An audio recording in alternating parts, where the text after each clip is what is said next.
दोस्तों, नेपाल एक छोटा सा पहाड़ी देश है जो हमारा पड़ोसी भी है, लेकिन पिछले कुछ दिनों से नेपाल पूरी दुनिया की सुर्खियों में छाया हुआ है।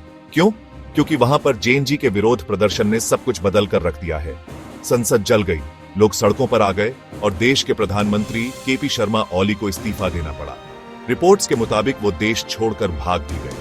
आज इस वीडियो में हम विस्तार से समझेंगे कि नेपाल में असल में क्या हुआ, क्यों हुआ, कैसे हुआ और इसका नेपाल के भविष्य पर क्या असर पड़ेगा।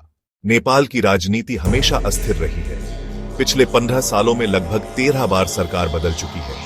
भ्रष्टाचार, भाई भतीजावाद और आर्थिक समस्याएं नेपाल के लोगों को पहले से ही परेशान कर रही थीं। युवा, खासकर जेएनजी 1977 के बाद जन्मे लोग निराश थे क्योंकि उनके पास नौकरियां नहीं हैं और नेताओं के बच्चे लग्जरी कारों में घूम रहे हैं। यही तनाव सरकार के एक फैसले के बाद फट पड़ा। 4 सितंबर 2025 को नेपाल सरकार ने अचानक 26 सोशल मीडिया ऐप्स पर प्रतिबंध लगा दिया, जिसमें Facebook, Instagram, x, Twitter, WhatsApp, YouTube, LinkedIn सब शामिल थे। सरकार का कहना था कि ये कंपनियां नए डेटा स्थानीय कानूनों का पालन नहीं कर रही थी, लेकिन लोगों को लगा कि यह एक तरह से आवाज दबाने का तरीका है। नेपाल के युवाओं के लिए सोशल मीडिया अपनी बात रखने का एक मंच था और जैसे ही प्रतिबंध लगा, लोग सड़क पर आ गए। 8 सितंबर से ही रैलियां और मार्च शुरू हो गए। शुरू में ये शांतिपूर्ण थे, लेकिन जल्द ही हिंसक हो गए। पुलिस ने आंसू गैस, रबर की गोलियों और फायरिंग का इस्तेमाल किया। रिपोर्ट्स के हिसाब से कम 19-22 लोग मारे गए और कई घायल हुए।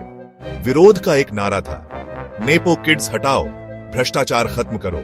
सरकार ने दबाव में आकर सोशल मीडिया पर से प्रतिबंध हटा लिया, लेकिन युवाओं का गुस्सा अब रुकने वाला नहीं था। प्रदर्शनकारियों ने सिंह दरबार, नेपाल की संसद और सरकारी परिसर को घेर लिया। वीडियो फुटेज में दिखा कि लोग अंदर घुसकर तोड़ फोड़ कर रहे थे और इमारत में आग लग गई। सिर्फ संसद ही नहीं, मंत्रियों के घर, एक पूर्व प्रधानमंत्री का घर, मीडिया हाउस कांतिपुर, यहां तक कि हवाई अड्डे और कुछ जेलों को भी निशाना बनाया गया। यह एक साफ संकेत था कि लोगों का गुस्सा सिर्फ एक कानून पर नहीं, पूरी राजनीतिक व्यवस्था पर था। दबाव बढ़ता गया और 9 सितंबर को प्रधानमंत्री ओली ने आधिकारिक तौर पर इस्तीफा दे दिया। ओली का कहना था कि वो देश में शांति लाने के लिए पद छोड़ रहे हैं, लेकिन रिपोर्ट्स और विकिपीडिया के मुताबिक ओली और कुछ मंत्रियों को सेना के हेलीकॉप्टर के जरिए निकलवाया गया और उन्होंने देश छोड़ दिया। मूल रूप से प्रधानमंत्री भाग गए और इसी वजह से उनकी विश्वसनीयता और ज्यादा गिर गई। काठमांडू और बड़े शहरों में कर्फ्यू लग गया। सेना और सैनिक सड़कों पर उतर आए। फिर भी प्रदर्शनकारियों ने रात में भी मार्च किया। अंतर्राष्ट्रीय स्तर पर भारत, संयुक्त राष्ट्र और मानवाधिकार समूहों ने चिंता जताई कि नेपाल में लोकतंत्र ध्वस्त न हो जाए। दुनिया के न्यूज चैनलों पर सुर्खियां थीं, नेपाल की संसद में आग और जेएनजी के विद्रोह के बीच प्रधानमंत्री का इस्तीफा। यह विरोध प्रदर्शन एक प्रतीक है कि जेएनजी अब चुप नहीं बैठने वाली। भ्रष्टाचार और भाई भतीजावाद से तंग आ चुके युवाओं ने व्यवस्था को चुनौती दे दी। यह वही पीढ़ी है जो इंटरनेट, मीम्स और सोशल मीडिया के जरिए जुड़ी हुई है और इसलिए वो अपनी बात खुलकर रख रही है। नेपाल में अब सवाल उठ रहा है, क्या नए नेता बनेंगे जो युवा और ईमानदार होंगे, या फिर एक और अस्थिर गठबंधन सरकार बन जाएगी? दोस्तों, नेपाल का यह विद्रोह एक सबक है कि जब युवा एकजुट हो जाए तो बड़े से बड़ा नेता और व्यवस्था हिल सकती है। अब सवाल यह है, क्या नेपाल में वास्तविक सुधार होंगे?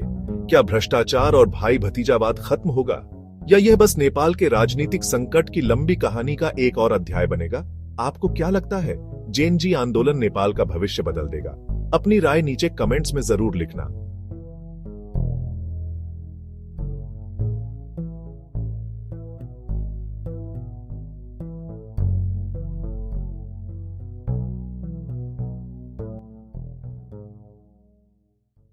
अगर वीडियो जानकारीपूर्ण लगा हो तो लाइक, शेयर और सब्सक्राइब करना न भूलें। मिलते हैं अगले वीडियो में एक नए विषय के साथ। धन्यवाद।